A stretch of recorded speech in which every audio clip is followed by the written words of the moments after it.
Миле, Но, јас сум со култура.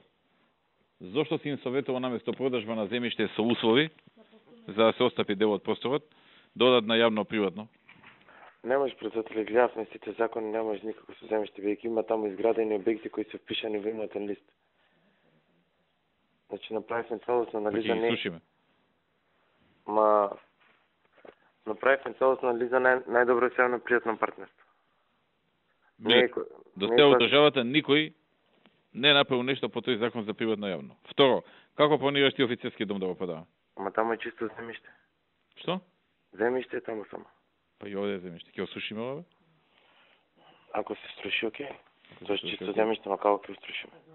Затоа упишано имотен лист, собственик има.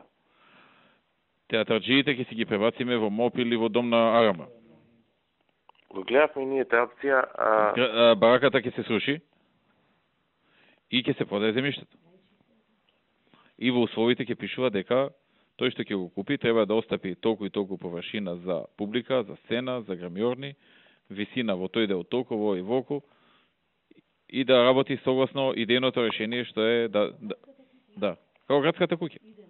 Значи, ние долго време го анализирав. Значи, ја на Бети знае неколку састаноци, најголем проблем е таму објектот мене. Ако тие го срушат објектот... Најголем објектот... проблем е објектот, на спикер ќе те упричам. Ајде се Значи, ако го срушат тие објектот, а после јас да правам лицитација, нема е проблем. Ама, ја мислам дека тоа не е можно. Ако имаме чисто земјиште таму за продажа, не е проблем, зашто таму е објект кој е впишан во имотен лист. И затоа ја гледавме опцијата, јас имам направено цел динамичен план како треба јавно-приватно партнерство со рокови со се. Колку роки е?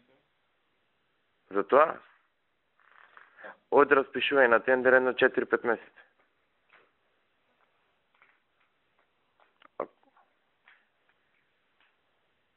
Значи, исто како концесијата, е само јавно-приватно партнерство. Никој не го спроведувам, јас го разработив тоа за баз овие два проекти. Физибилити студија 6 месеци ги изгубим.